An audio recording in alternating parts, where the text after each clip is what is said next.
তোমাদেরকে তো আগের ভিডিওতেই বললাম যে আমরা ভোরবেলা 4টের সময় পেহেলগাঁও থেকে অমৃতসরের জন্য বেরিয়ে পড়েছিলাম। তো অমৃতসর পৌঁছাতে পৌঁছাতে বিকেল 4টে বেজে গেছিলো। রাস্তার মধ্যেই আমরা লাঞ্চ ফাঞ্চ ছেড়ে নিয়েছিলাম। তো তারপরে এখানে এসে স্নান করে মানে সারাদিনে প্রচণ্ড টায়ার্ড ছিলাম, যেহেতু ভোর রাতে বেরিয়েছি না, ঘুমও হয়নি কারোর, তো সেই কারণে প্রচণ্ড টায়ার্ড লাগছিলো। তার জন্য স্নান সেরে তারপরে আবার একটু সাজুগুজু করে আমরা বেরিয়ে পড়েছিলাম স্বর্ণ মন্দিরে যাব বলে। তো স্বর্ণ মন্দিরের ওখানে গেলাম, যদিও মন্দিরের ভেতরে ঢোকা হয়নি, বাইরে থেকেই দেখে নিলাম। তারপরে একটু ওখানে লস্যি ফস্যি খেলাম, তোমাদেরকে দেখাবো সেটা। আর টুকটাক একটু মার্কেটটা দেখে টেখে আমরা ফিরে এসেছিলাম রাতে। আর আমাদের গ্রুপে যে বাচ্চা মেয়েটা ছিল, বন্ধুর মেয়েটা, ওর ওই দিনকে বার্থডে ছিল, তো সেই জন্য আমরা ফেরার পথে একটা কেকও নিয়েছিলাম আর সবাই মিলে কেক কেটে বার্থডে সেলিব্রেট হয়েছিল। মানে আমরা যখনই ট্যুরে যাই তখনই কারোর না কারোর বার্থডে পড়ে যায় আর সেটা সেলিব্রেট হয়। ফার্স্ট টাইম যখন সিমলা গেছিলাম তখন আমার হাজব্যান্ডের বার্থডে ছিল, সেকেন্ড টাইমে আমার যে গেছিলো দিদিরা, জামাইবাবুর একটা বন্ধুর বার্থডে ছিল, আর এইবারে ওই আমাদের বন্ধুর মেয়ের বার্থডে ছিল। তো যাই হোক, সব কিছু বেশ দারুণ মজা করে কাটলো। এই যে দেখো, তোমাদেরকে দেখাচ্ছি, এই যে আমরা গেছিলাম মন্দিরের ওখানটায় দেখতে। আমরা যখন রাত্রিবেলা গেছিলাম তখন আমরা বুঝতে পারিনি এইটার পেছনটাতে জালিয়ানওয়ালাবাগটা আছে, যেটা আমরা পরের দিন সকালবেলা গিয়ে দেখেছিলাম, কিন্তু ওখানে সেইভাবে ক্যামেরা করা যায়নি, তার জন্য সেটা তোমাদেরকে দেখাতে পারবো না। আর পরের দিন আমরা যে স্বর্ণ মন্দিরে গেছিলাম, তো সেটা তোমাদেরকে দেখাবো। জালিয়ানওয়ালাবাগের যেইটুকুনি জায়গা আমরা ক্যামেরাবন্দি করতে পেরেছি সেটা তোমাদেরকে পরের ভিডিওতে দেখিয়ে দেবো। তো এটা আর কি, এটাই। ওখান থেকে ফিরে আমরা তারপর খাওয়া দাওয়া করে শুয়ে পড়েছিলাম। এই যে তোমাদেরকে বললাম লস্যি খাচ্ছিলাম, এখানে অনেক লস্যির দোকান ছিল, অনেক দোকানেই লস্যি বিক্রি হচ্ছিল, কিন্তু একমাত্র এই দোকানটাতেই এরকম স্টিলের গ্লাসে করে লস্যি দিচ্ছিল, এবং এই লস্যিটা মানে অসাম টেস্ট। স্বর্ণ মন্দিরের কাছাকাছি প্রায় এই দোকানটা। তো তোমরা যদি কেউ যাও অমৃতসর ঘুরতে, তো তোমরা কিন্তু দেখে শুনে খুঁজে খুঁজে এই দোকানটা থেকেই, যেখানে স্টিলের গ্লাসে করে লস্যি দিচ্ছে, সেই দোকান থেকেই লস্যি খাবে। অন্য দোকানেরগুলো কিরম আমি বলতে পারবো না, এই দোকানেরটা ভীষণ ভালো ছিল। তো তারপরে খেয়েটে আমরা যে বললাম কেক নিয়ে চলে এলাম। ওই যে দেখতে পাচ্ছ বাচ্চা মেয়েটা, ওর ছিল বার্থডে, তো সবাই মিলে ওখানে কেক কাটাকাটি হচ্ছিল। আর অমৃতসরে বিন্দুমাত্র ঠান্ডা ছিল না, একদম গরমই ছিল, যেহেতু অমৃতসর কিন্তু আমাদের ওয়েস্ট বেঙ্গলের ভেতরে ঢুকে গেছিলো। আমরা যখন গেছিলাম তখন পাঠানকোটের পর থেকে আমাদের ফোনের সিমটা অফ হয়ে গেছিলো।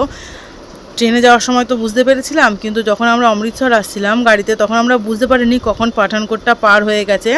তো পাঠানকোটটা পার হয়ে যাবার পরে সিমটা আবার চলে এসেছিলো, মানে আমরা যখন অমৃতসরে চলে এসেছিলাম তখন আমাদের এই ইন্ডিয়ার সিমটাই আবার কাজ করছিল। তখন কিন্তু কাশ্মীরের সিমটা আর কোনো কাজ করছিল না, ওটা একাই টাওয়ার চলে গিয়েছিল। তো সেই জন্যই বলছি যে এটা আমাদের ইন্ডিয়ারই ভেতরে চলে এসেছিলো, মানে ইন্ডিয়া নয়, সরি, তোমার ওই যেটা আর কি, যেভাবে এলে আমি নিজেও মানে বলতে পারবো না কিভাবে কি হয়েছিল, কেন চলে গেছিলো।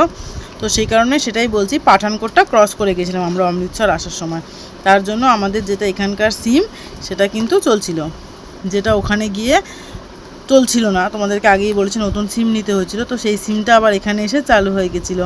তো এই দেখো, ও কেকটা কেটে, যেহেতু ছোটো মানুষ, শিশুসুলভ আচরণ, কেক কেটেই মানে নাইফটা ও নিজে চেটে নিল। তো তারপরে আর কি করা যাবে, যেহেতু কেক ছিল, দুটো নাইফ ছিল, আমরা তারপর আবার অন্য নাইফ দিয়ে সমস্ত কেকটা কাটাকাটি করে সবাইকে দিয়েছিলাম।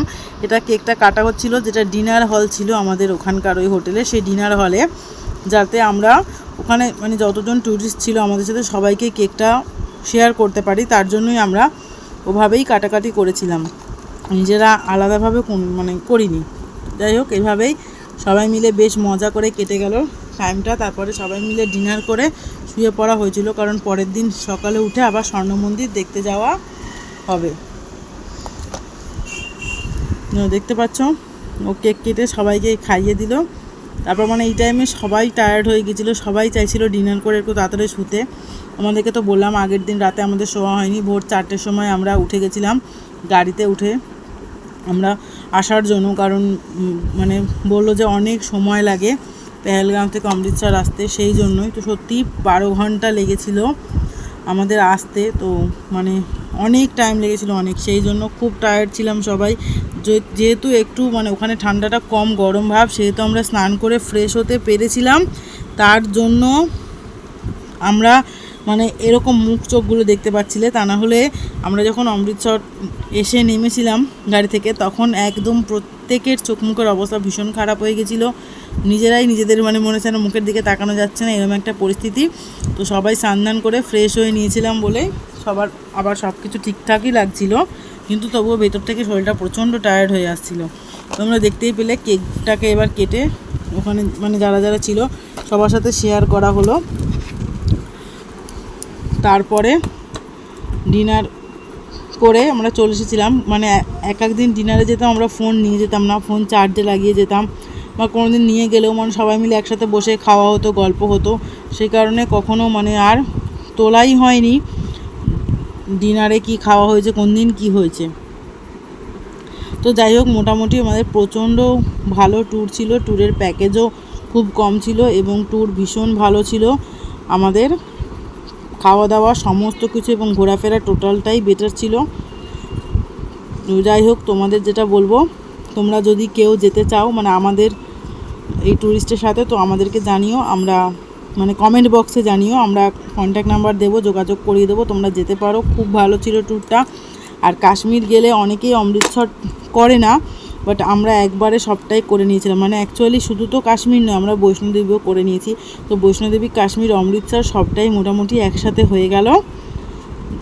যাই হোক, ভালোই হলো সব কিছু, খুব ভালোভাবে ট্যুরটা হলো। তো হচ্ছে এবার দেখো প্লেটে সব কেকগুলো কেটে কেটে বেড়ে নেওয়া হচ্ছে।